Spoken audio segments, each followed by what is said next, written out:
link this section. That they are human animals. They've used this term to describe, they didn't say Hamas are human animals, but they basically just lumped a whole bunch of people without saying who, that the people who they are cutting off all of these resources from are human animals. And we know that it's not just Hamas militants. We have seen that this has affected the entirety of the Gaza Strip. The Defense Minister, Yoav Gallant. Thank you, Bill.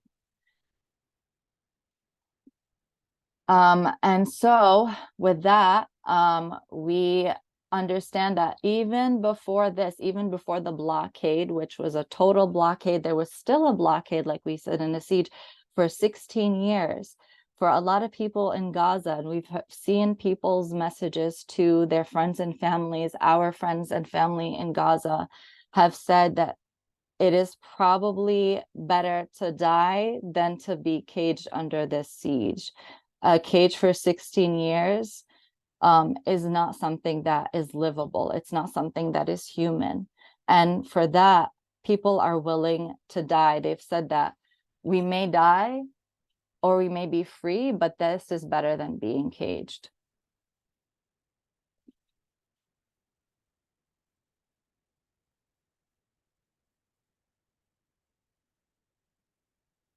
So I'm gonna say a few more questions, and then I'll open it up to some of the fellow panelists. I also want to talk about the context of the New York activism that's been happening here, because as I mentioned earlier, we've had you know, our mayor, our lovely mayor, and our lovely governor talk about the actions that we've had, and we'll talk about that there in a few. So one of the things is we've been asked or we've seen is like, what is the goal of this? I think the goal is, the short answer is obviously to free Palestine, and the long answer is to end all of the brutal aspects of this colonization. So we have, like I said, settler colonialism, and the Gaza siege has been going on for 16 years, the erasure of our towns, the settler expandments, the lack of water, not only in Gaza, but in the West Bank as well. There are so many aspects of Palestinian life that are not normal, that should not be lived by any human being on the face of this earth.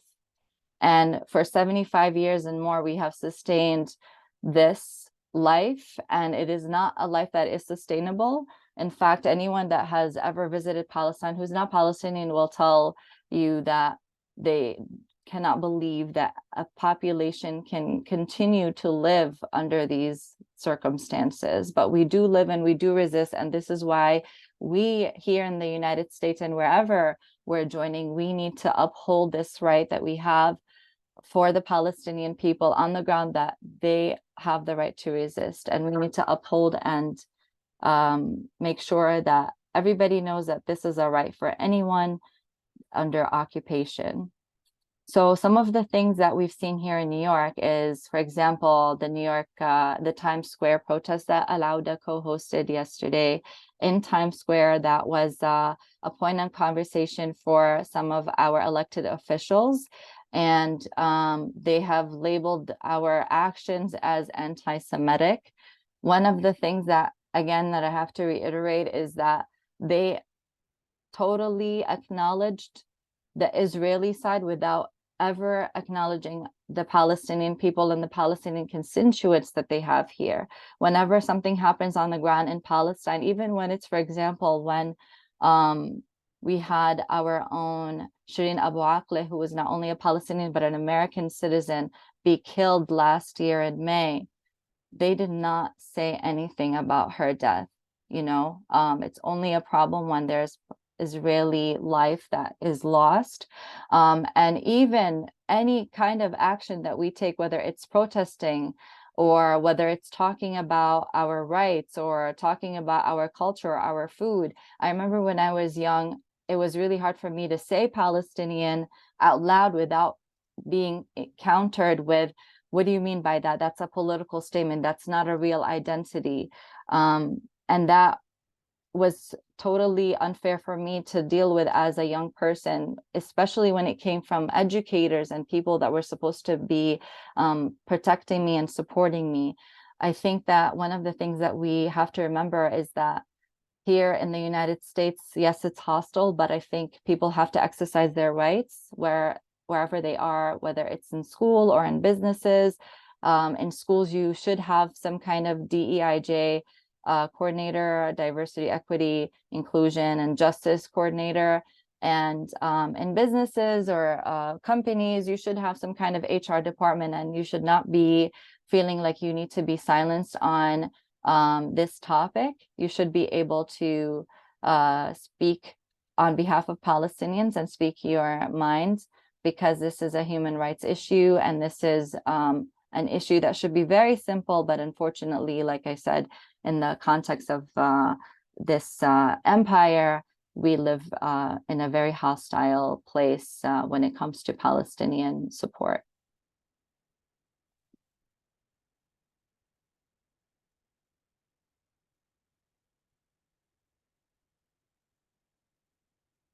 Okay, so there's another, I think, question that we have seen that I know that is high on people's minds. And we'll get to the question and answers after we speak for a bit. But one of the questions that we have seen is that they have people have read that there has been sexual assault towards some of the Palestinian hostages, some of the Israeli hostages. One of the things that I want to say is that a narrative that I read that I thought was very important is that this is a tactic that the Israelis have used against Palestinian people for decades, and this is why they believe that this is something that we would do. Another narrative that I've seen is that this operation that just started on Saturday is something that had to be done incredibly quickly without time to do anything else. So there's really no evidence either for this particular allegation. We haven't seen anything that is definitive of this. So if anyone asks, this has been my response to this particular question, is that there's no definitive answer to this, definitive proof to this claim. So for us, it doesn't make sense that this would happen given the magnitude of this operation, and that we haven't seen any definitive proof of this either. But again, the Israeli government and the Israeli society believes that this is something that we would do to them, because this is something that they exercise on us. And they believe that this would be a tactic of ours when it is their own tactic.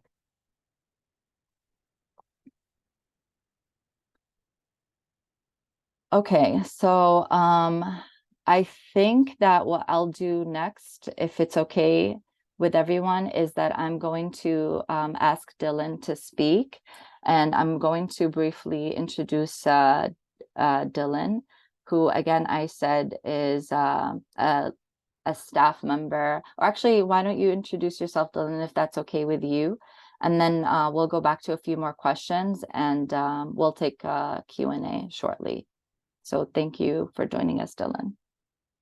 Thank you for having me, and thanks for everyone who put this together. I agree, it's super urgent, and it's great to be starting these conversations that I'm sure will continue as the situation unfolds, and we are able to collect ourselves and assess where we are as a movement. Also, love and solidarity to folks who have been out in the streets protesting, to folks who are in Palestine, who have family on the ground in Gaza, elsewhere in Palestine, who may be worried, just extending solidarity. So I want to give a sort of brief overview of the kinds of threats that we're seeing. So I'm Dylan Saba. I'm a staff attorney at Palestine Legal. And we are a legal nonprofit that represents folks who speak out on behalf of Palestinian liberation. across the US. So a lot of our work is based on university campuses, representing folks in the student movement who are facing repression for pro-Palestine expression, but we also field intakes and requests for assistance from folks who are facing censorship or backlash in their workplaces for pro-Palestine expression, folks who are facing barriers to their organizing in other contexts. And we do a lot of advocacy work as well in the movement more broadly. So yeah, I guess I'll start with a disclaimer that what I'm gonna talk about is a general overview of what we're seeing, and I want to just be clear that if folks in the chat have any of these issues come up, or are in a situation in which they are facing potential suppression for their advocacy, or they are being targeted by a blacklist, that they should get in touch with Palestine Legal. And I'll put the info for that in the chat, because talking with folks one-on-one is going to be the best way to provide like an accurate and useful assessment of what the situation is, and advise you effectively. But I do think that it's important to talk about some of these bigger trends so folks know when to anticipate. Another caveat is that we are in a massive historical moment right now, and I just want to acknowledge that you know, we've been in cycles of violence, but we have not seen anything like this in recent memory, and this is something that is qualitatively different. And so I do expect that things will change for our movement, and things will change for the Zionists, and we may see new forms of suppression, and we need to be ready for that. But I do want to talk about what we're seeing right now. So I'll start kind of in the campus context, but these are things that are probably going to be useful broadly. So in general, what we're seeing on university campuses is censorship. So that would be like a Palestine, an SJP, for example, which is Student for Justice in Palestine, making a flyer for an event, and they're told by an administration, oh, you can't put that image on the flyer, or that word on the flyer, or you can't speak at all, right? Or you can't host this speaker, or you can't use the university email thread to talk about this, right? All of these are forms of censorship, where the university is saying this content is not allowed in this forum. Another thing that we're seeing is surveillance infiltration, right? So that is means surveillance of Palestine organizing, Palestine events in the form of recordings, but also in the form of, for example, outside organizations submitting freedom of information requests.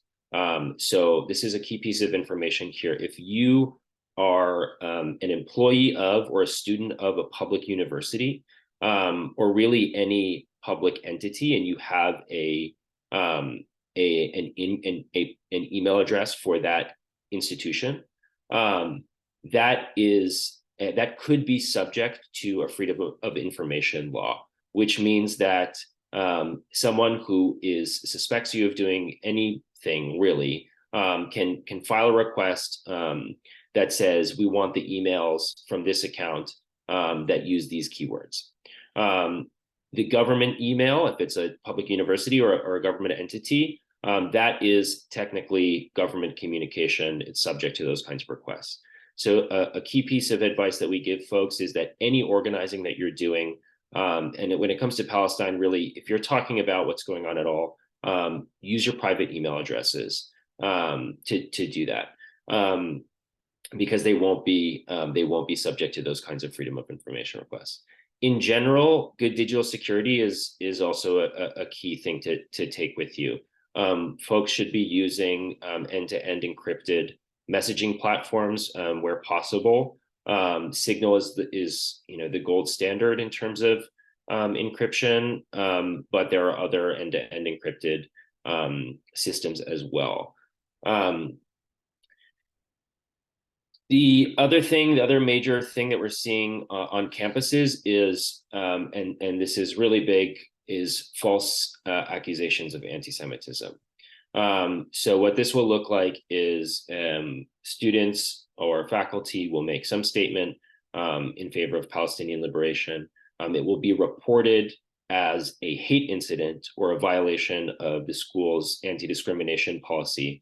And that person will then be subject to discipline or some other action, the premise of which being that their statement in support of Palestinian liberation is a form of anti-Semitism. This is a really insidious tactic. It's probably the predominant tactic of Zionist organizations right now. And we're fighting it everywhere we can. And if you are accused of anti-Semitism for your pro-Palestine expression, you should get in touch with us immediately. The way that this works on an institutional level, so it can happen where someone is brought before a campus administrator and they say this is violating our individual anti-discrimination policies. But what Zionist organizations are doing is pushing for something called the IHRA definition, which is the International Holocaust Remembrance Alliance definition of anti-Semitism, which is an attempt from the Zionist lobby basically to codify a harmful and misleading definition of anti-Semitism that basically just includes pro-Palestine expression. So it's a definition that they're trying to get institutions to adopt that make it very difficult to advocate for Palestinian human rights and Palestinian liberation without getting caught up in it.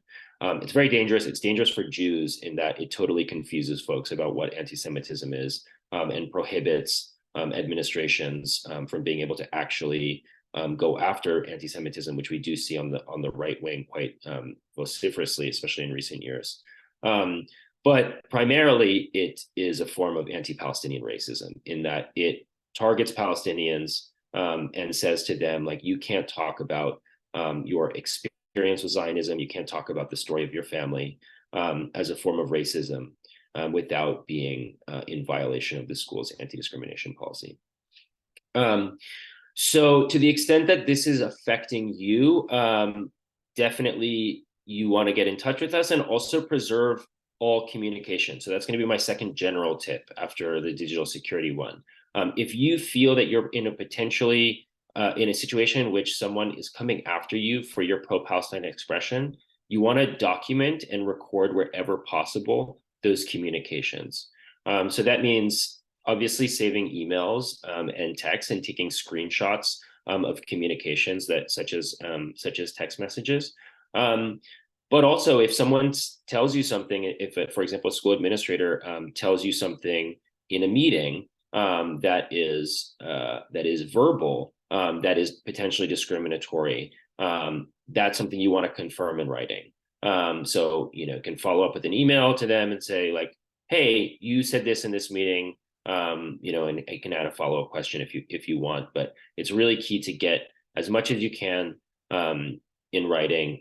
Ideally, you'll be connected with an attorney, who can guide you through a process further. And again, this is like general information, but that's kind of a helpful tip. So that's the false anti-Semitism accusations. The other major thing that we see is doxing and online harassment and the use of blacklists. So folks who've been involved with the movement are probably pretty familiar with some of these organizations, but you have entities like Canary Mission, stopantisemitism.org, and actually more recently, the ADL itself has kind of gotten in the game of this stuff.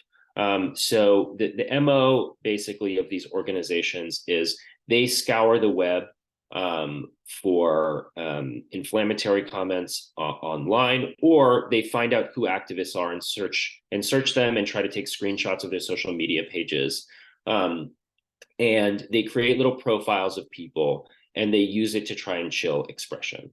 So they will say, oh, okay, this person is a student in this dental school, for example. We're going to tag their school administrator and show them that this person has been critical of Israel online.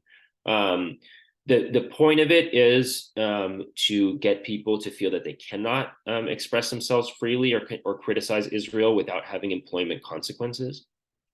And it's a harmful tactic. It's harmful because in the United States, there are broad First Amendment protections for what you can say about people or say generally, and that can be helpful for us. And we rely on those to the extent possible to protect pro-Palestinian speech, but unfortunately, it also protects the ability of groups like Canary Mission to smear members of our movement with false accusations of terrorism or of anti-Semitism.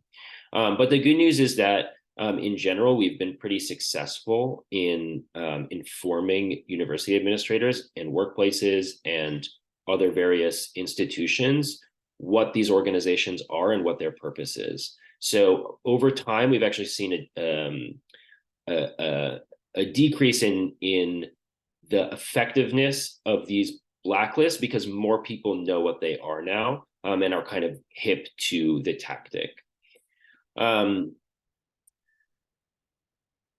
So in the workplace, I'll kind of shift gears a little bit. Most US residents who are employed are in an employment relationship that's called at-will employment. Now, that is changing a bit as we've got like a revitalization of the labor movement in the US, but still for the most part, people are at-will employed, which means that employers have a wide ability to fire people for basically any reason, which is bad, of course, in terms of free expression. However, there are protections for issues for discrimination against people on the basis of protected identities. So if you are Palestinian in your workplace or perceived to be Palestinian because you're Arab or have an Arab sounding name or you wear a hijab or something, and you are talking about being Palestinian and someone in your workplace, a supervisor or someone tries to take some action against you, that's potentially something that you could raise some legal defenses to. In any case, if you're facing suppression for pro-Palestine expression in the workplace, again, you should get in touch with us because there may be, while we're not in general employment attorneys, we do operate with a pretty large network of attorneys and would try to connect you with someone. There's a lot more that I could say here, but I think I'm going to pause and let some of the other panelists speak and also allow folks to come up with some questions.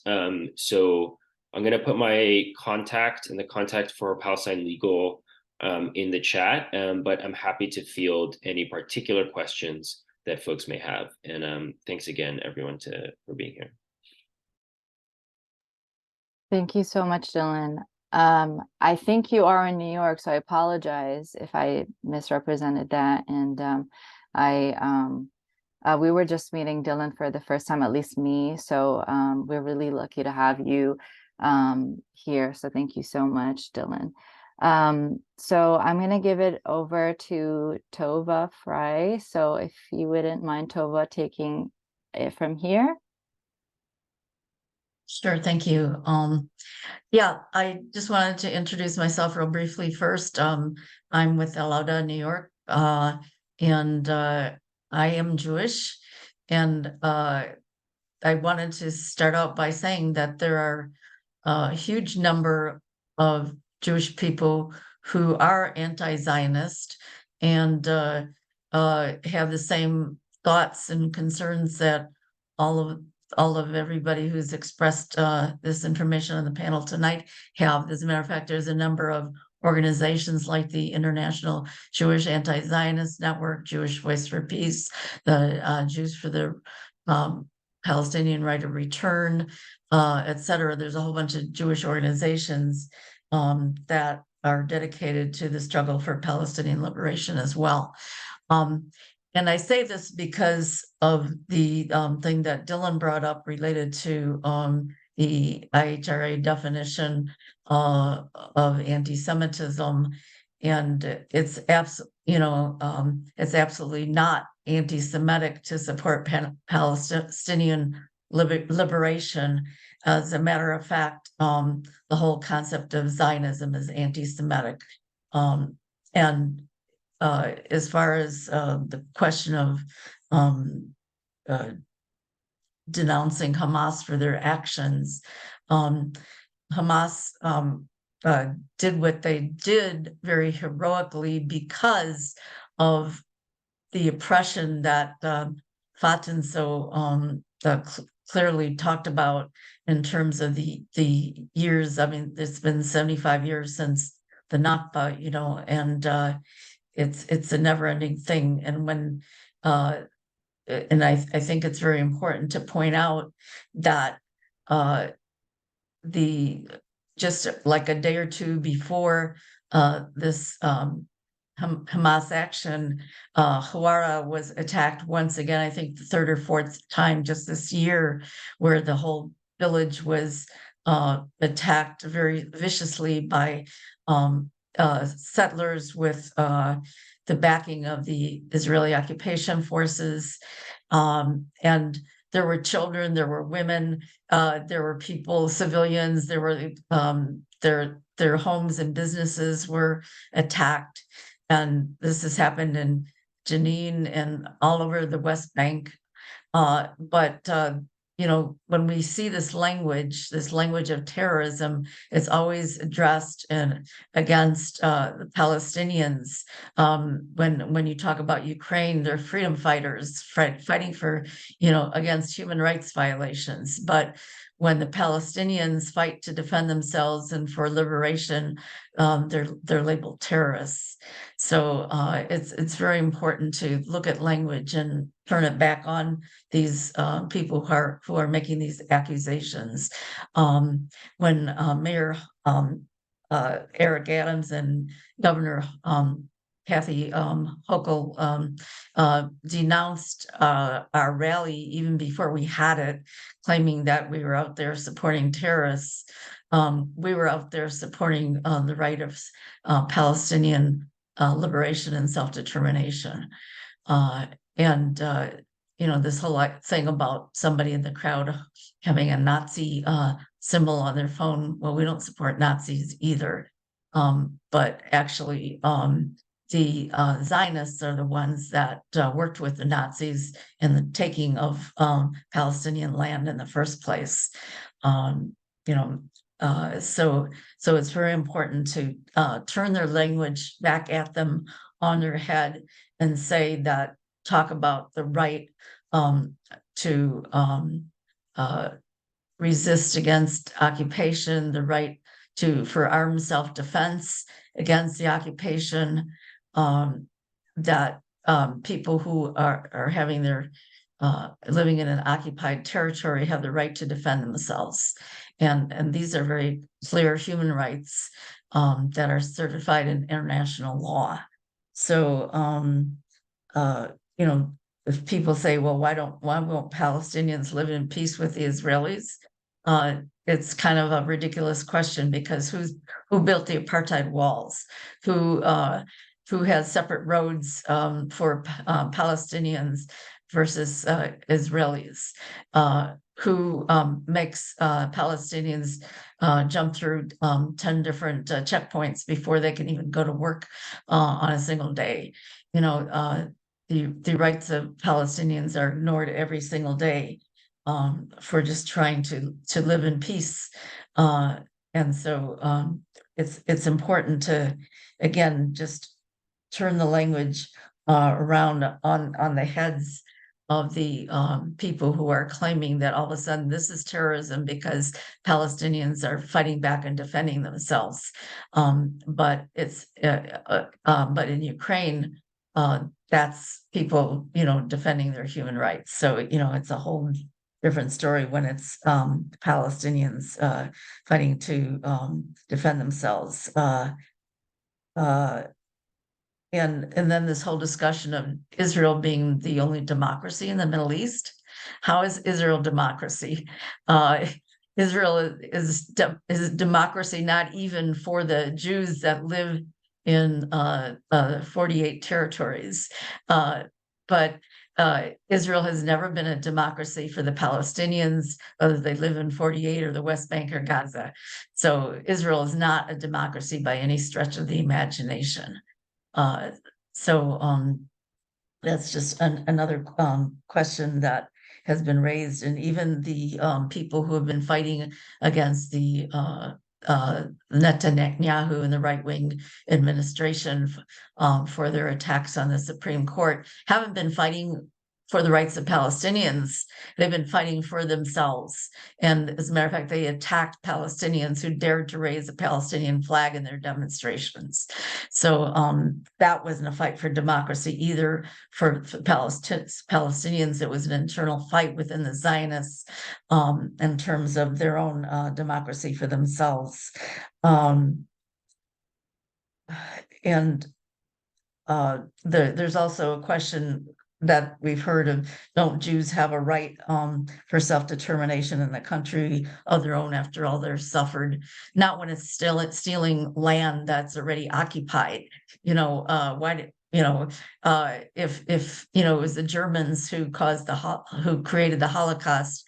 I mean, my own parents, my grandparents, and a number of my aunts and uncles were killed during the Holocaust.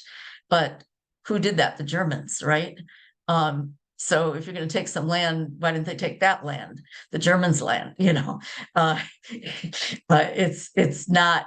The Palestinians had absolutely nothing to do with that, and so to say that the Jews have a right to their own land, well, the Palestinians already had this land, and it's not correct to take the land of the Palestinians. So I'm going to leave it there because I know that there are a lot of questions that people have, and I know that there's other things that other panelists want to add, but I would be happy to answer more questions later.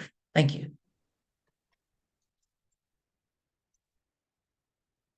Thank you so much, Tova. We really, I feel very honored to have you on our side and working with you for our liberation. And thank you so much, truly. Next, I'm going to have Lamis speak. So please take it away, Lamis.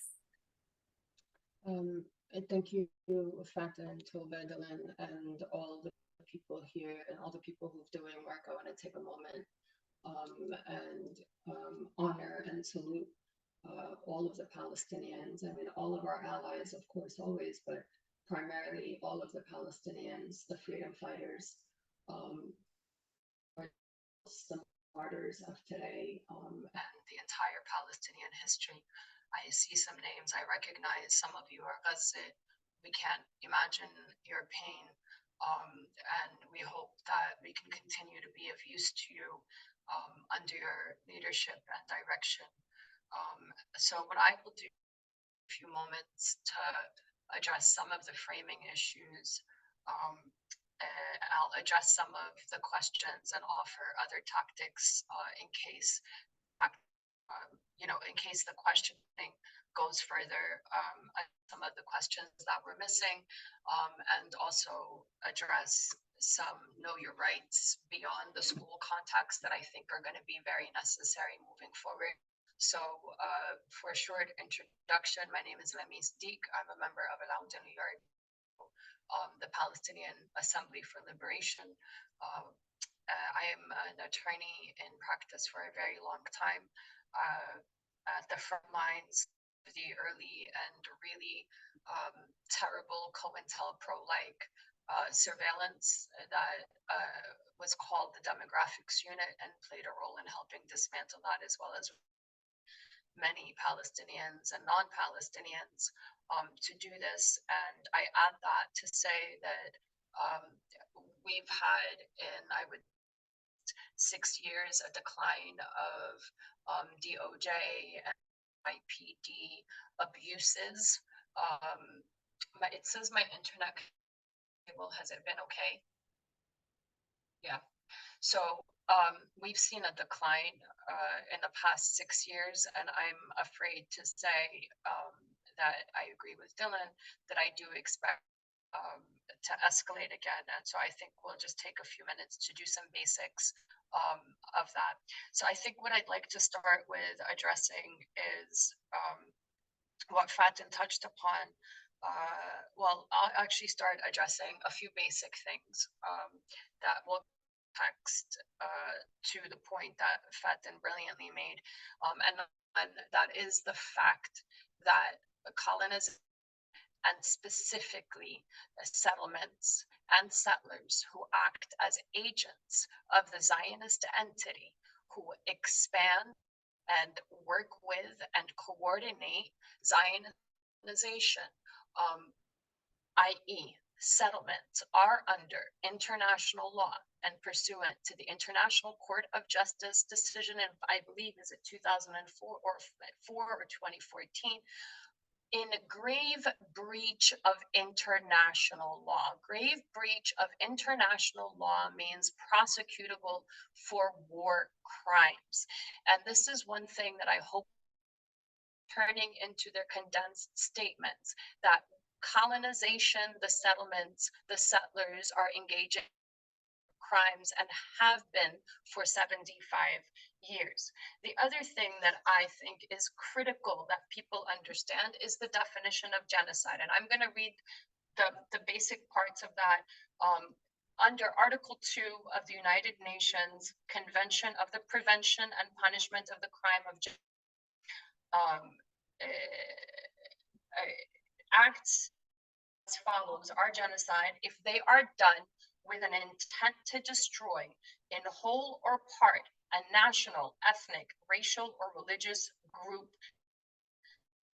of the group, semicolon, causing serious bodily or mental harm to members of the group, semicolon, deliberately inflicting on the group conditions of life calculated to bring about its physical destruction in whole or in part, semicolon, imposing measures in prevent births within the group, semicolon, forcibly transferring children of the group to another group. As you can see, and if you need us to outline this at some point, we're happy to email you, we're happy to discuss it at the end. As you can see, what Palestinians generally, but especially in Gaza and to some extent in the Bank, meet every branch of the definition of genocide under the Zionist regime. Full stop. They've been prosecuted for this? No. Are they prosecutable for this? Absolutely. Calorie counted, starved, besieged, water, incremental massacres with verbal admissions, exceedingly so in the past year, of the Zionist entity's intent to genocide them, along with Israeli settlers' intent to genocide them, from the songs to the dances to the pogroms, to all of this, the home invasions, all of this qualifies. And so from there, and as always, for the past 75 years, international law, and quite specifically UN General Assembly Resolution 37-43 of 1982 reaffirmed the legitimacy of Palestinian armed resistance to the Zionist entity specifically. In fact, Israel's violations of its under international law, including resolutions which specifically address its obligations under international law, engenders the legally protected right to armed resistance. I'm going to say that again. Israeli violations under international law legally engender the Palestinian right to armed resistance. Full stop. Now, all of this really revolves debunking the concept that Palestinians are subhuman and therefore undeserving of the basic right to defend their own lives.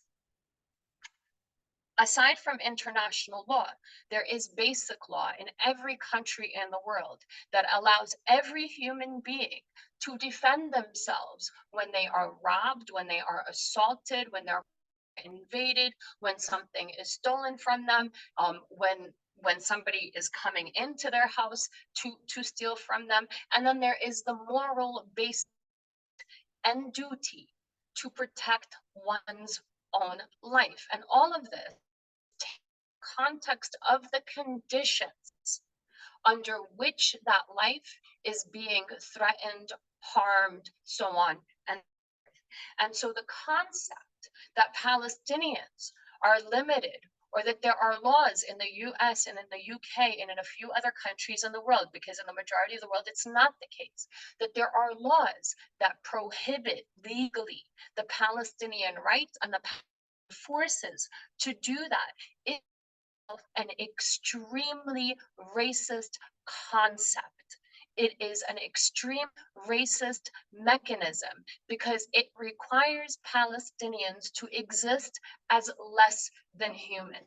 And I would like folks to really do their best to leverage that logical approach to talking about what is happening and who is a terrorist and how this came to be, including everything else that's been said. And on that note, a lot of the questions that you all have raised and have struggled with rise from deeply racist premises that largely come from this one that we just discussed. And so I think it's worthwhile to, when we're having this conversation, maybe consider a few phrases.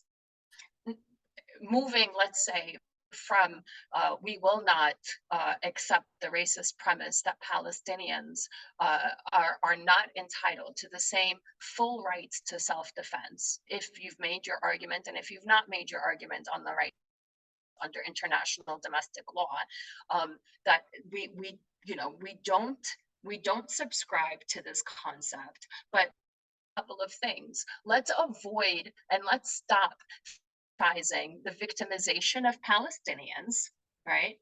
Just as you would have us stop fetishizing violence. And in order to do that, and in order to have a conversation, we require that you also stop erasing Israeli violence, because without you acknowledging Israeli violence, we cannot engage in an honest conversation. So another way, if you're engaging, is to call out, number one, their racism, and number two, their gross dishonesty by erasing or not addressing and not including and not beginning with the reality of Zionist war crimes and so I do think that indignation is an important tool, because we are so used to being on the defensive that indignation really underscores and gets across the absurdity, the racism, the violence of us having to put up with these things, and calling them out on their dishonesty is very effective. So I'll turn to some of the other questions. I think a few other things that people should get used to using, right? Aside from saying, I'm not going to engage this racist premise until you A, B, C, X, Y, Z, is to call out the labels for what they are. Racist, number one, but euphemisms and colonial mythology. People need to call everything, that all these awful terms that they use against Palestinians that we're forced to defend, call them out for what they are. Once we call things out for what they are, we inoculate it. We make it easier to dismiss. Name it, dump it. Name it, dump it. Which brings me to the Zionist mythology of this ancestral homeland. Well, very well then, two arguments that I often make. Number one is, well, I can probably trace out, my brother did, I would never do any of these DNA tests. My brother did the DNA test, which said that he was, 65% African origin and 45% or 35% Asian origin. Okay, so I could go to, any random country in Africa and say, well, my ancestral, you know, this is the most ludicrous argument. What prevents me today from going to colonize South Africa on the basis that my ancestral, whether it's scientific or genetic, I mean, this is ludicrous. This would be the end of world order. And number two, under law or even basic common sense, there's the law of having a blood tie or a legal deed tie. Now, the reason that Zionists needed and did violently colonize was because they had neither. Right? They had no legal argument to make. There was no legal argument to make. It was Palestinians being forced to pay the price of Nazi Germany's crimes, period. So, but those are the two logical arguments to make. Moral duty, okay, indiscriminate, you know, this is wonderful, right? So a couple of things, actually. Hamas indiscriminate, Hamas self-defense, Hamas violent. It's not about Hamas. It's not about Hamas. And that has to be the answer. It's not about Hamas. It's not just Hamas. It has nothing to do with Hamas, right? Hamas and all of the political parties and the political factions and the individuals and the mothers and the fathers and the children are all resisting, and they are all demanding to be liberated from the Zionist entity's regime of what? War crimes, genocide, and mass torture. That said and aside, the criminalization legally in the West and linguistically, discursively, began simply and largely because Palestinians don't have an army, don't have a regular, what's called in political scientific terms, a regular army. They were disarmed by the British, right? And have been struggling to have some sort of defense forces for 75 years. It took them 75 years, and then they finally used Israeli leftover weapons along with to build themselves into a force that can break out of the prison into which they've been placed. So we'll start with this again, going back to indiscriminate. While we would have loved to have an army, it would be great if Palestinians could have had an army. Why not allow them to have an army? Palestinians, I'm sure, would love to have the surveillance and whatever internet technology and all of this advanced technology that the Israelis have. Perhaps we can start by providing them with that. Otherwise, they're left with no choice to survive genocide, to survive mass torture, including torture of their children. Sorry, I forgot before I continue with the questions. Folks, as important as it is to kind of take back the question, it's really critical to constantly, every chance that you get, expose Israel for the ugliest parts of its nature. I like to do this often. I know Al-Awdites also do. It's very effective and it's very truthful and it's documented. Israel is the only country on earth that abducts children by military forces, tries them by military tribunals, and tortures 97% of the children it abducts, and it has abducted countless. And this is aside from the ones that are recorded abductions and aside from the daily documented torture. The same thing for Palestinian men and women. No other entity has express policy and practice to do this. And I think this is one of the clinchers. No other society on earth engages in their celebrations on a regular basis, in burning towns, in pogroms, in modern day society, and then sings and dances about it. No other society's members, settlers, agents of the war criminal state, no other group of people goes and burns babies, plucks them one by one, and dances and sings about it and taunts the families. This is really unheard of savagery, and it's very critical that folks really start putting the onus where it belongs on the inception and the cause of all of this horror that we are watching. So indiscriminate. I hope that addresses it. Is it futile? Is it futile or not tactical that Hamas has engaged in this? Absolutely not.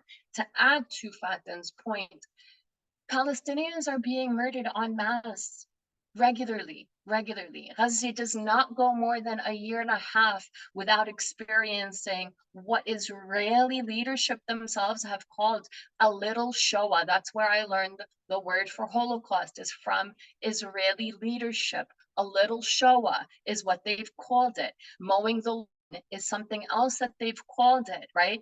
Every few months to maximum couple of years. And then they were living under conditions of near slavery and starvation in a prison from which they broke out of. So no, it is not futile. They're choosing death over this abject, horrifying misery. And of course, and so I'm stressing these points because I do want them to be used. I'll do a few others. Celebrating over the dead bodies of civilians. Okay, so I mean, I'll come back to that. You know what? I want to actually cabin that with do you condemn questions, right? Do you condemn the murder of civilians? And I'll cabin it with the celebrating. But let me just make a note. Okay, so do you condemn the murder of civilians and the murder of children and the murder of women and the celebrating on the dead bodies?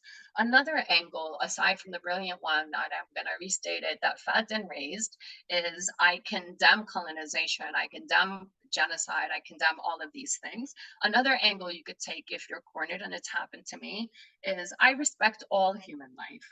I condemn colonization and genocide. And when you're pushed any further, just say, listen, if this were 1942, I'm sorry, I don't remember the year, I would not have condemned the Warsaw Ghetto revolutionaries who killed the soldiers and then celebrated over their bodies. I would not have condemned the slaves, no matter what they did when they rose up for their own liberation in the US or Haiti. They are sufficiently condemned and policed and subjugated and abused. My role is to make space for equal humanity for all people, and that includes defending their right to humanity and safety for their women and their children.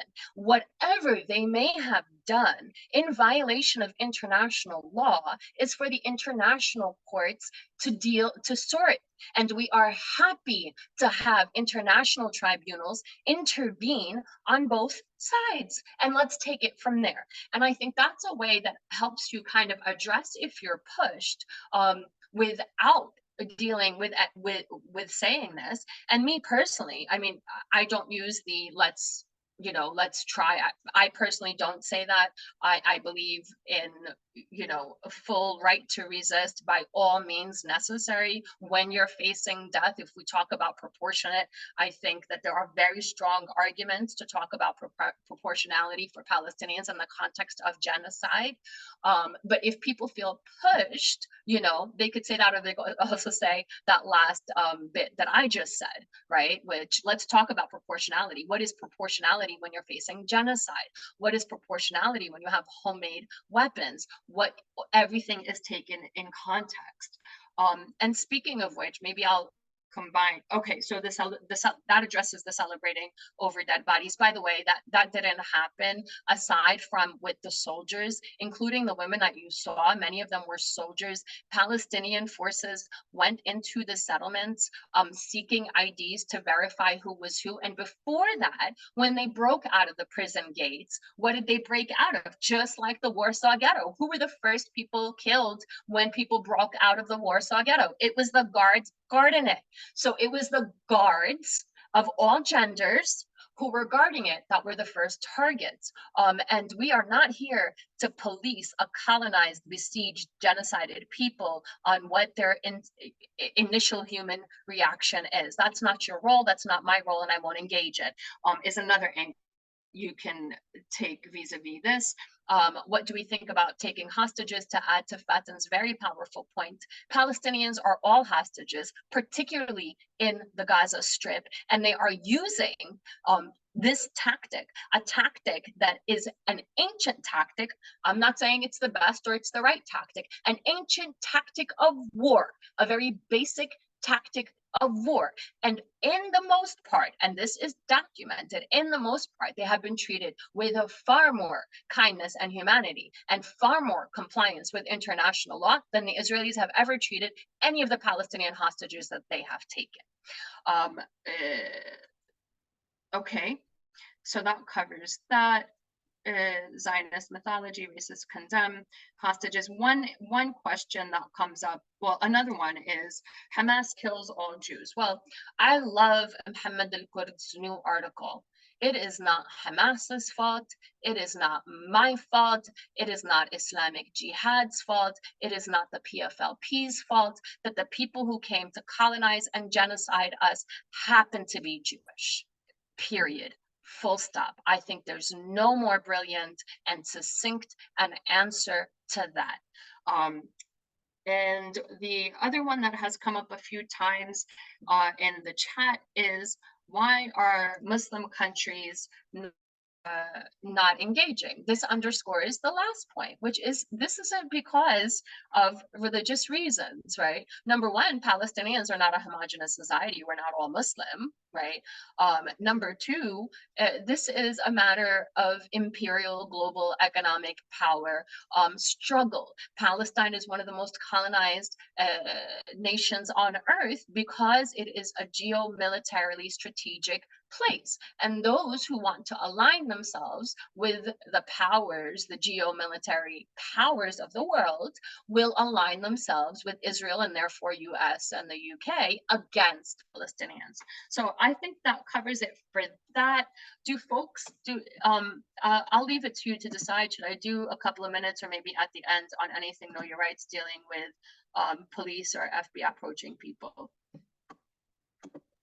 I think actually there's some questions here that I've seen in the Q&A that ask, what do you do about stalking, for example, I think in relation to what we're talking about, and how do you handle repercussions on campus?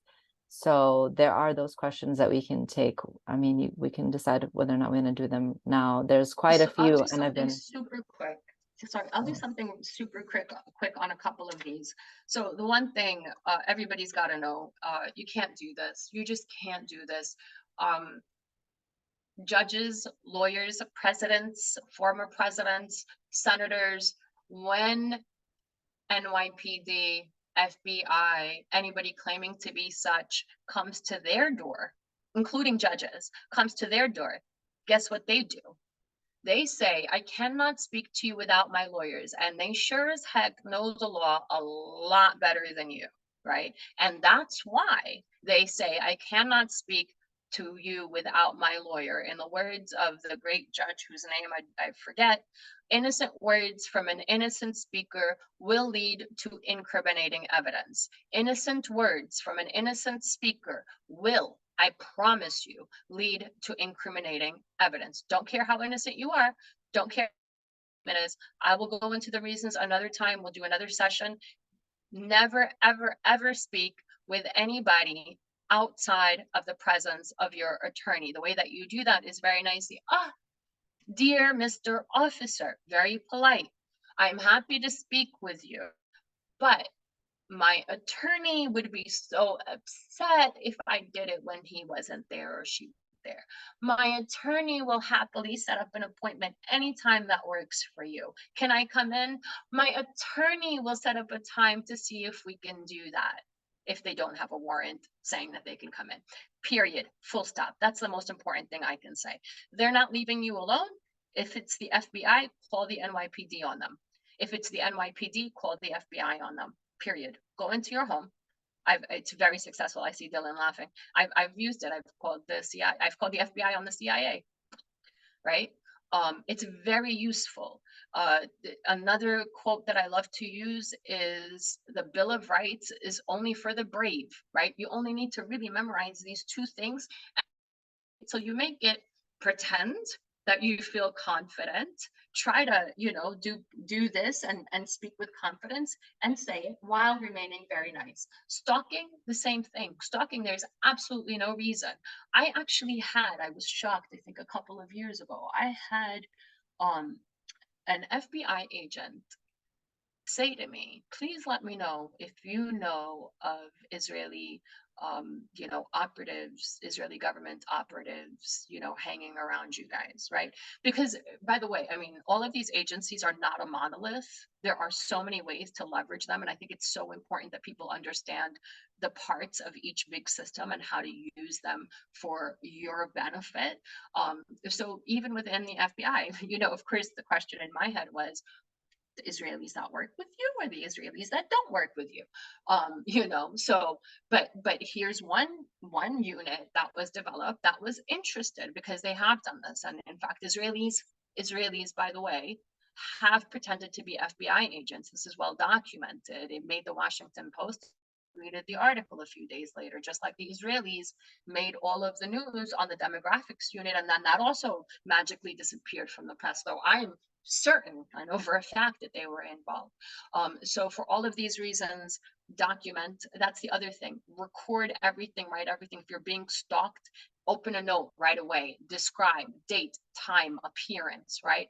Have this. This becomes admissible evidence as a contemporaneously kept record. Record, write. Same thing when you're dealing with anybody, FBI, NYPD. Record them, okay? I think I'll stop at that point, Fatin, and give others a chance. Thank you so much, Lamis. We are at 9:23, by the way, and there are quite a few questions in the chat, but I did want to give Bill and Peter, if you all have any remarks. And I've also been, I think we all together collectively have been answering the questions as they come up. So I'll give it over to Bill and Peter for a couple of minutes. Anyone would like to start or go ahead? Peter, go ahead. Thank you. Okay, I'll be quick because there's just a few points that I wanted to add to.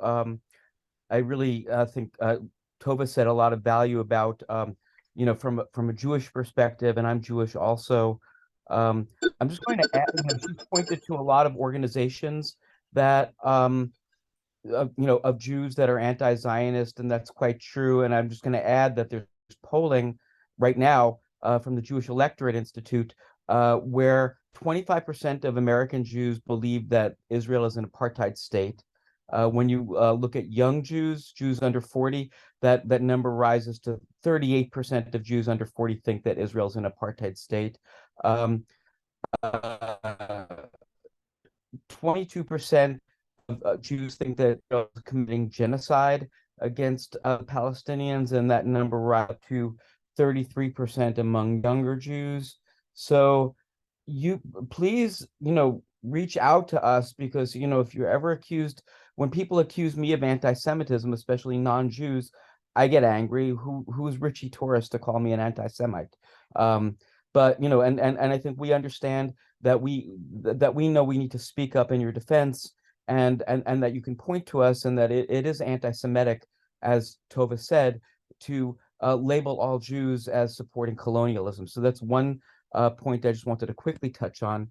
One point I want to touch on that relates to what Lamis was saying about armed resistance is that there's a very useful article, and it's in Haaretz. You can look it up. Maybe I'll drop it in as soon as I'm done talking.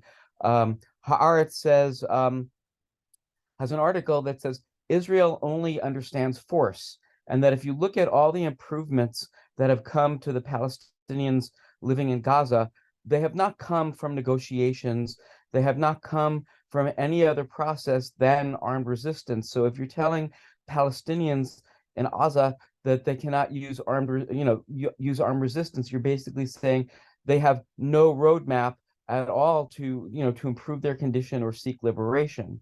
And along these same lines, there was a great something I saw today on Blue Sky, which is a Twitter alternative, by a man. His Twitter handle is self.agency, but he's Jewish. His real name is Daniel Siradsky, and he's not always perfect from our perspective, but he said something today that I think is really valuable. He said, decolonial violence does not moderate itself through the lens of international humanitarian law, because international humanitarian law fails to protect the colonized while placing their colonizers on the councils tasked with upholding said law.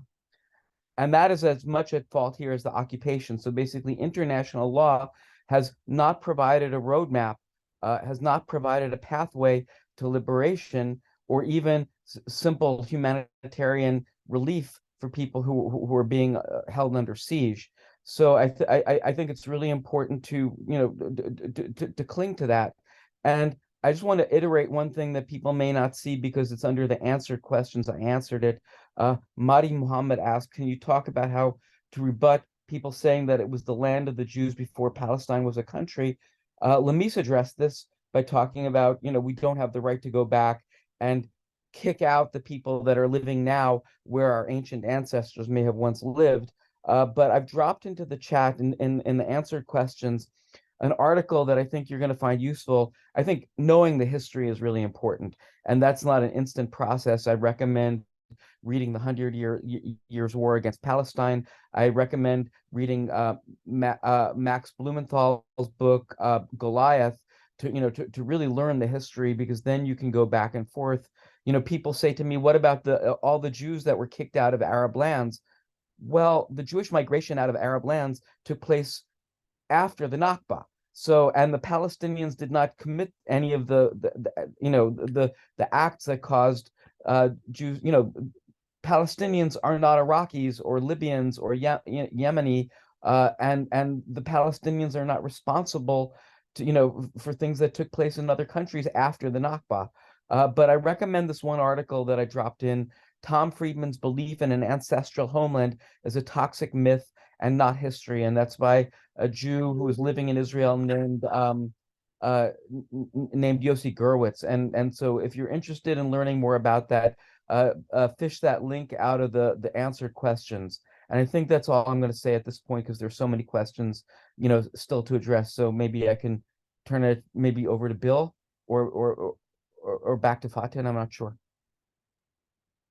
Bill, would you like? Thank you, Peter. Bill, would you like to address some of the questions or follow up on what Peter said? I'll be quick. It's interesting, the question about Hamas wanting to kill all Jews, because both Lamis and myself went to Gaza as part of a delegation of 200 US Americans bringing medical aid in 2009. And with us were many Jewish people, including Orthodox rabbis, and they were welcomed with open arms.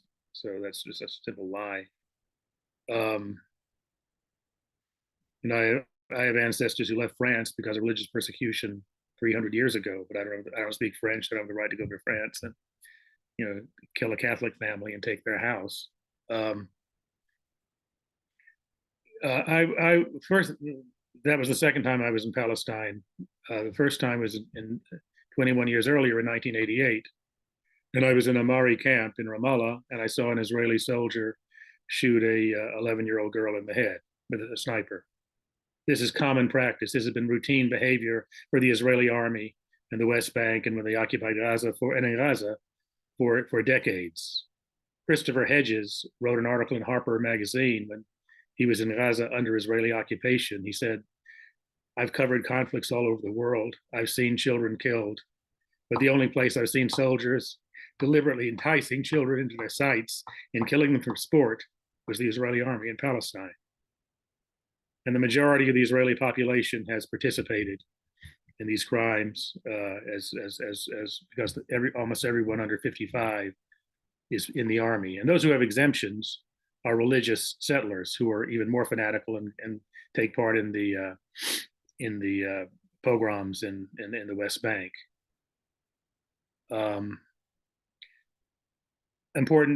Just 2 important points. Who are the people in Gaza? They are refugees. They are people who were driven from their homes 80% of the people in Gaza are refugees or the children or grandchildren of refugees. They used to live in what's now Tel Aviv and Ashkelon and Ashdod, or even in Sderot, right across the border, which was a Palestinian village called Huj.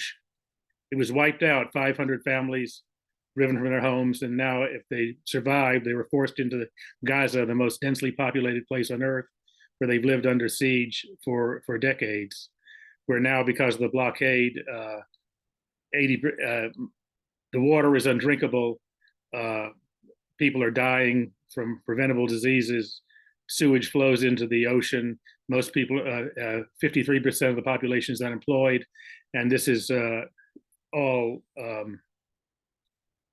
caused by the blockade. And the basic demand first is to end that blockade. And two, the ultimate struggle is for the right of every Palestinian. What's the issue here? The Palestinian resistance is fighting for the right of every Palestinian to live in peace and freedom in every corner of the land of Palestine, while Israel stands for an ethnically pure state. And its goal, the goal of the Israeli state, is the complete eradication of the Palestinian people from the land of Palestine. They would not even be in Gaza were it not for the heroism of an Egyptian army officer named Gamal Abdel Nasser, who held the line against the Israeli troops in 1948. And the other important thing for us to raise here, most important thing, I think, is that this endless war that Israel is waging against the Palestinian people would not be possible without the endless flow of arms and money from the United States. They're dropping white phosphorus on Gaza right now. That's made in the United States. They have weapons called dense inert metal explosives that slice people's arms off, that cut people in half, provided by the United States.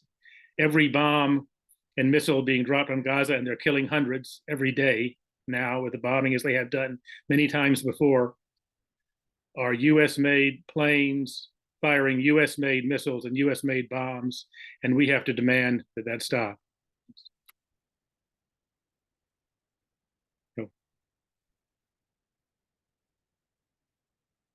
Thank you so much, Bill, and thank you everybody for sharing everything that you've shared. We, I think, had as many as about 200, maybe including us, so it's amazing that we had this turnout. There are a couple of questions that I will try to lump together because they're connected, that are still open. We have also been answering either live or by text in the answered section, so please check it out if you have submitted a question and you aren't sure if it was answered, but hopefully you got a confirmation that it was. And what I'm going to do is I'm going to ask some of the questions and basically just leave it for our panelists to answer. So, okay, I'll start with this one because I think this, we began with this and I think it's important to continue talking about it. Do you feel that Hamas represents most Palestinians? I fully support the Palestinian right to decolonization and resistance, and I also wonder if that is the goal of Hamas. It seems like Hamas is more focused on the slaughter of all Jews. And then another question right underneath, Hamas is committed to the destruction of Israel.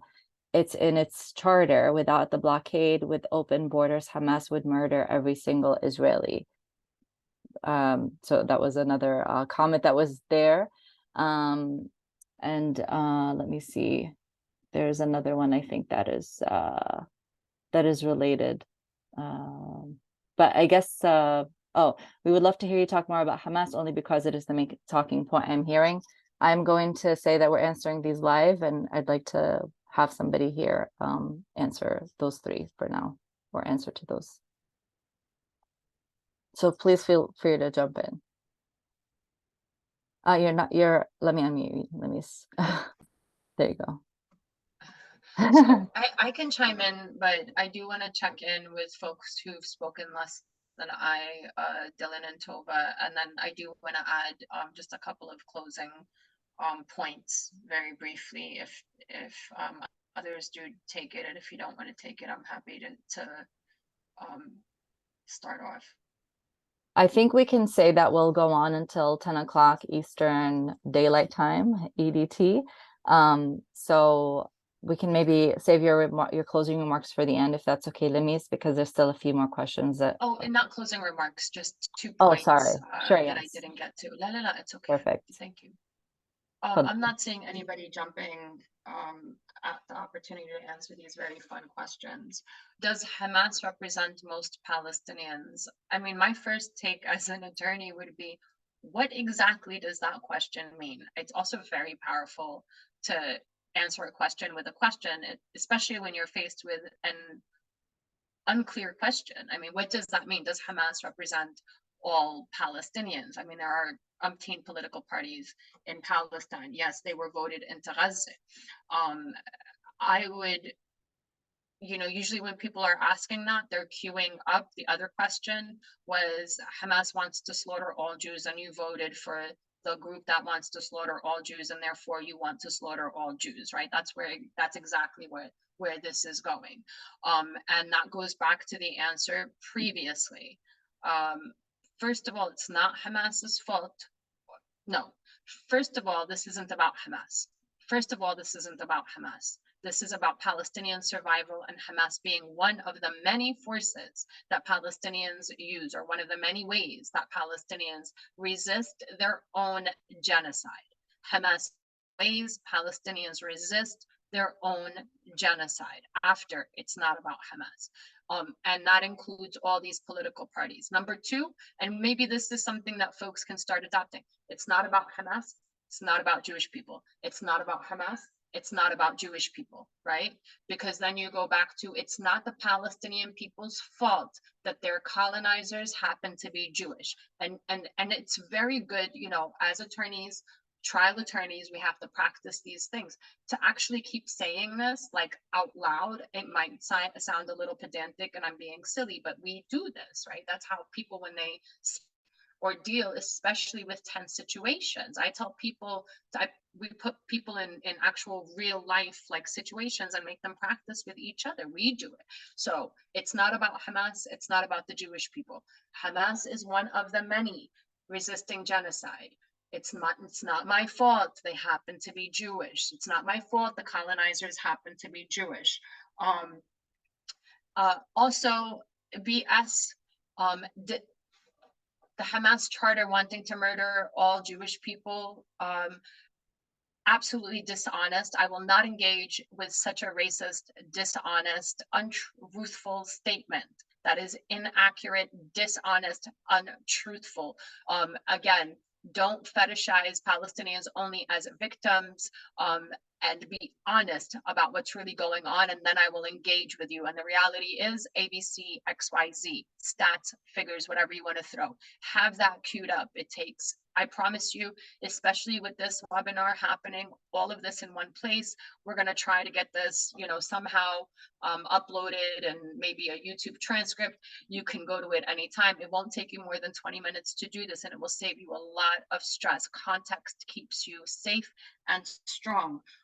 But let's talk about the destruction of Israel. The notion that any state is inherently legitimate or valid or should exist eternally is absolutely ridiculous, number one. But also, the only, not just apartheid, folks, apartheid for genocide. It's apartheid for genocide, but the only apartheid for genocide actively colonizing state on earth absolutely does not have the right to exist. It is a moral duty for all people to demand the dismantlement of an apartheid for genocide project. What happens next is on the people, and the Palestinian people demand decolonization, justice, reparations, and a return, after which they are thrilled to live as equals. Thrilled, right? And this is how I would say it. Folks can use this quote. It's all yours. I do want to raise the one question that didn't get answered. It came up a couple of times, something to the effect of, well, only a small percentage of Israelis serve in the army. That's not the point. The point is that they're settlers, number one. And being a settler, living in a settlement, is engaging in a grave international law which qualifies as a prosecutable war crime. Number one. Number two, folks, especially those of you in New York, because I don't know what other, places I can refer to. Could you imagine sitting in Brooklyn and in Manhattan across the bridge are people that your government is starving, that your government massacres before your very eyes, and down the street are children being abducted, entire families being tortured, and you're just going on your day and partying and having weddings and living? Can any of you fathom living like that? Can any of you fathom what it's like, therefore, to say that you're an Israeli? I mean, this is, which is why really this campaign, I know some people had spoken about this campaign to reject the citizenship, at least symbolically, is so important, right? And I'm not taking for granted the condition of people. Okay, they have no place else to go. Now, turns out a lot of them, actually, quite a good number, are dual nationals. But really, could you imagine living like that? And I think that's something that we really need to start articulating. It occurred to me now from the questions to say that. Me personally, I could never exist with a modicum of joy or decency or normalcy while down the street in Manhattan, 20 minutes, from me, people are being slaughtered and I can hear it. I mean, this is insane. I mean, that's the epitome of madness. And the madness is that this has been normalized. The madness is that living like that as a quote unquote Israeli, as a settler, as a colonizer, is somehow normal or decent behavior, aside from the fact that being a settler, while people are waiting to go to their homes as they're being tortured and murdered, right, is a grave breach of international law, prosecutable as a war crime. That was the last point I wanted to add, if I could. Thank you very much, Lamis. I think there was actually a few legal related questions. Actually, this comment right here, that's amazing that the educational campaign for universities was successful in fighting blacklists. My question is, what is currently the greatest area of need in advocacy? Is it for elected officials? Should we try talking to Jews in our communities? Do we need to make our own media journalism outlets? If I want to participate, where should I focus my efforts? Yeah, I'm happy to field this question. I think it's a good question. My answer is going to be pretty vague, which is that there's work to be done in a lot of different places. I think that I talked about some of the threats to the movement. I think we're going to face new threats. I think accusations of supporting terrorism are going to become an increasing legal threat to our movement, and that's going to require some advocacy. But what I'll say to your question is, if you are looking to get mobilized, you should be organized in an area that you care about. That's how you are going to stay invested. That's where you're going to have the most connections. That's how you're going to avoid burnout. I think that some people are really gung-ho about trying to make inroads with electeds. That's not really my bag. But if you really care about that, then go for it. If you are concerned about policy at your university, then make change in that space. But really what's important is that you are organizing with trusted comrades and keeping at it, because we all need to be in it for the long haul. So if you want to talk about specific campaigns, feel free to reach out, and I'm happy to chat. But my answer in general is pursue the cause of Palestinian liberation where you can, and where you're passionate, because that's going to be the most useful for the movement.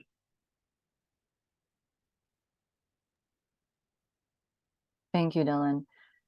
Okay, so let me see. We have maybe about 15 more minutes. Great. So how do we, okay, there's some questions about the media. How do we de-escalate the hate speech and lies promoted 24/7 by corporate media? There was a question about media, both in English and in Spanish, being there's Zionist propaganda, both in those languages, corporate media.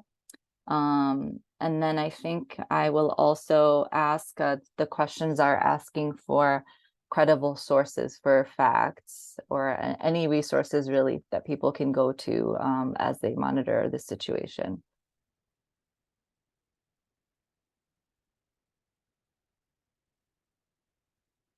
Does anyone want to take it? I could talk on the media a little bit.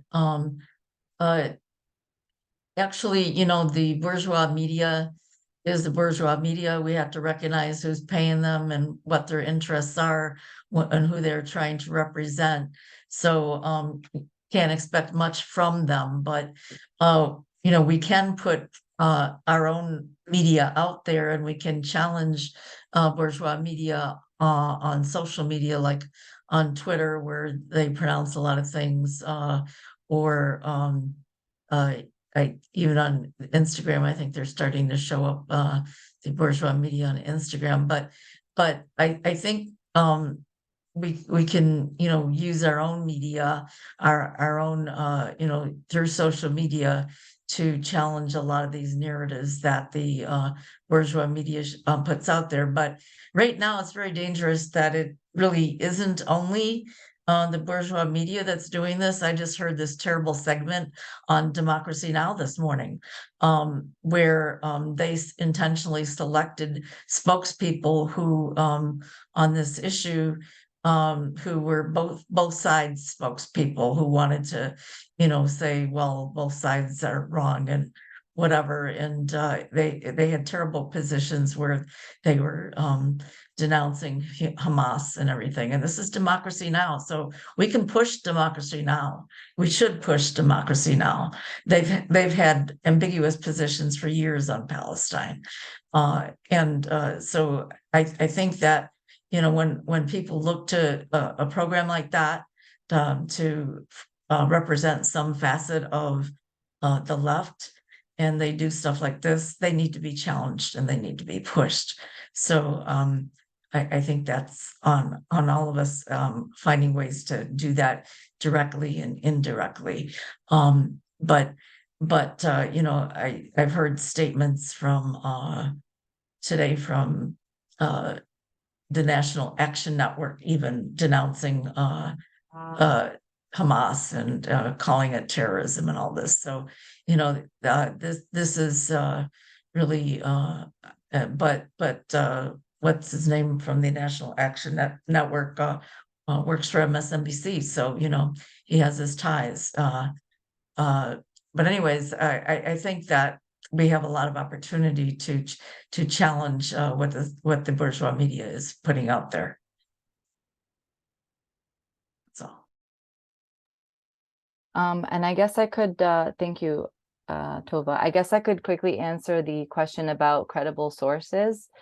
The thing is that we, just like you all, have been fishing for as much as possible. I mean, I know that when I woke up on the morning of Saturday, I stayed up literally till 6:30 in the morning on Sunday, waiting and trying to figure out what is going on the ground. It was very unclear, and I think it continues to be unclear, because I think on the one hand, the Zionist regime is trying to conflate what is going on and make it seem like they have a handle over the situation when they do not. And I think at the beginning, we're trying to hide how devastating of a blow this has been to them. And so what I would say is, you can follow us, Al-Awda, but also there's a lot of work that I think we need to do, because even as Tova mentioned, Democracy Now! and Al Jazeera, for example, they're not always accurate, and they're not always very spot on when it comes to their coverage of certain issues. And I think Palestine is a good example. For me personally, I just scour the internet for resources. I go to Palestinian resources and I go to other resources as well. And I would say that you've got to kind of be careful about, especially when it comes to Western media, because as we've answered before, the media here is very racist, and it's a hostile environment here, and it is reflected not only in the government and the way that our elected leaders represent the situation, but it's also reflected in the media, unfortunately. And media, as we know, is owned by corporations, and we've seen that even, like, I think for an example that comes to mind is the Miami Heat released a statement that they, condemned what's happening and share support for the Israeli government and the people. And we found that like the Miami Heat is actually owned by an Israeli. So that is something that you want to keep in mind when you are looking for resources. But please do stay connected. And we'll put our information here in the chat shortly, just so that you can feel like, you know, there's somewhere for us to continue to be connected. Yes, Lamis. So I just want to put out there also the Palestinian Assembly for Liberation, which is, you know, a tool for uniting Palestinians and having them convene to really craft their demands and centralize the Palestinian voice, but also to have Palestinians unite and reunite with each other globally, and engage in, you know, really direct political action, and including institutional action for Palestine alongside Palestinians, really crafting our futures together, alongside thinking through these things that, you know, Zionists think that we don't think through, which is what we do after liberation. What does justice look like? What does return look like? And addressing these in a scientific way together. On the website for that organization, for everybody, allies are welcome.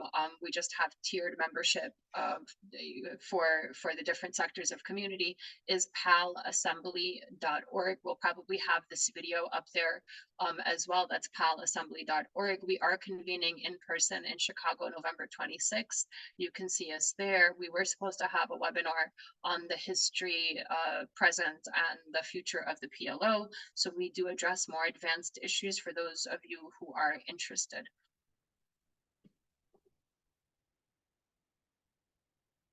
Yes, and I've just shared that. Oh, thank you, Tova. We both shared the link to Pal's website. Okay, I think we might have just a question, like one or two more. There's some questions about Gaza, meaning, you know, what's happening now. Obviously the cutoff of electricity, water, fuel, and food. How do we support Gaza currently at this time? I would love if somebody could take that question. I'm so sorry, I was editing a document. We're all asking all the time. It's a document for Palestine. Somebody wants to take it, otherwise, if you want to restate it, sorry. Yes, the question was basically what happens next with the even further of a blockade on Gaza, and what do we do to help Gaza at this time? I think that we absolutely have to escalate. We are watching a genocide in real time. There's no question about it. They've expressly declared this. The US government has supported it. Nikki Haley literally has, I mean, several other politicians have called for the extermination of Palestinian people. We are watching a genocide, which really requires concerted, escalated action. I think that all forums, all fora are very important, whether it's advocacy, press conferences, media, but also some direct action. Right after the first big massacre in Gaza in 2009 is when we organized the convoy to Gaza. I'm guessing and hoping that we'll see more of those. People should start preparing and thinking about this. I think the most important thing that people can do, because, you know, the thing that I think I forgot to say is really the resistance is the only means of Palestinian survival. Again, the resistance is the only means of Palestinian survival, which is why it's so important to be vocal about supporting it. And again, you can rewind this recording at some point and go through the ways that you can do that. Again, international law, period. It's unquestionable. So it's important to protect that discourse, and therefore give Western support, mass-based support, discursively to the Palestinian ability to defend themselves against this. I would add, as we have been doing in the Palestinian Assembly for Liberation and Al-Awda, is to call for the immediate arming of Palestinians until the international community intervenes and stops Israeli war crimes, all of them. That includes apartheid, that includes the colonies, the settlements. I don't know if our statements are up there, but those demands are very important. And we have to normalize calling for the arming of Palestinians to defend themselves against the pogroms. The other thing that is very critical to do, very effective, very powerful, is to name and shame and demand that US citizens stop traveling to Palestine to provide material support to the colonizing entity. It is a war crime, and it is a federal crime, which should be prosecuted under federal, US federal law. So I urge people to please start advocating that Israelis, US citizens, US residents who are traveling to Palestine to colonize, to maim, to murder, to join the army, be stopped and be prosecuted. I think this is a very powerful campaign, even if it's just discursive, even if it's something that becomes a mine. Very critical that we do that.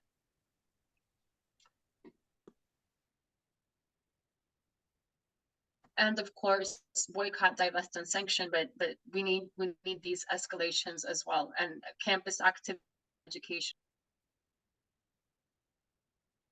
Yes, thank you, Lamis.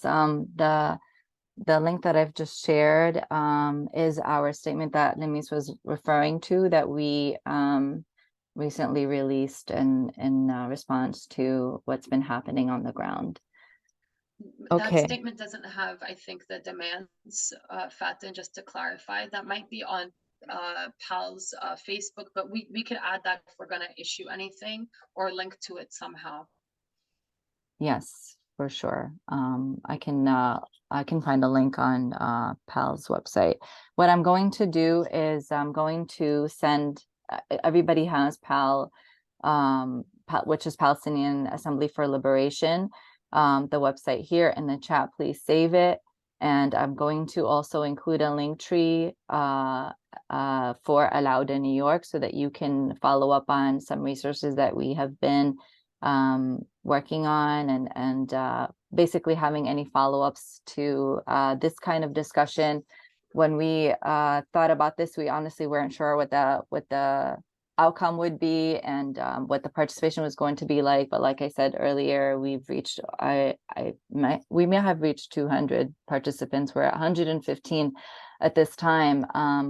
And you've been with us for 2 hours, so we really appreciate you coming on very last minute. And hopefully we answered as many questions as possible.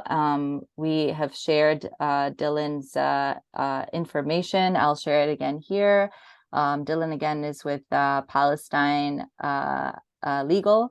He's a staff attorney with Palestine Legal, and I'm sharing it one more time over here. And everybody else, yes, we are on Instagram. Thank you, Tova, as Al-Awda NY. I'm going to put that in the handle like this. And please keep in touch. I think that we answered a question about how to get in touch with us, Al-Awda, and you can also find out how to get in touch with Lamis and I with PAL through the website palassembly.org. But our email account is alawdany.com. alawdany@gmail.com. What we can do is, I've already had questions about, can people come and speak at schools or at community places? We actually will be having a town hall in Brooklyn at the Mass Youth Center on Bath Avenue. Let me quickly get the address for that. But Brooklyn on Friday, normally they have a community circle for the youth. But this Friday, they're going to do a Palestine takeover. So we are going to be part of a community hall at Mass Youth Center in Brooklyn on Bath Avenue. So the address for that is, this is obviously relatable to people who are local to Brooklyn, but the address is 1933 Bath Avenue. That's the Muslim American Society Youth Center. But please stay in touch. We also are probably going to be having a rally coming up in the community in Brooklyn with Majlis Shura. We are going to be announcing that when we have more details. And that's also going to be alongside the Not on Our Dime campaign, which calls for an end of, well, registration and monitoring and shutting down settler organizations in the US. And I also wanted to really thank you, Faten, for such a magnificent job. It was Faten's idea to get this ruling on very last minute notice. So thank you for initiating this, for making it happen, Faten, and for your brilliant work today. Thank you so much, everybody, for joining us. I'm really happy that we could do this, and I hope that we can continue to do these kind of events that are hopefully more accessible than others that we might have, you know, if it's limited as far as location and whatnot. And we're very happy to be here for the community, and we're happy to continue to defend the rights of our people. We really appreciate you all being here, and we're here to support you as you also fight for the Palestinian right to liberation. Thank you all so much. And we are going to be uploading this recording to our YouTube channel. Please stay in touch and have a wonderful rest of your day.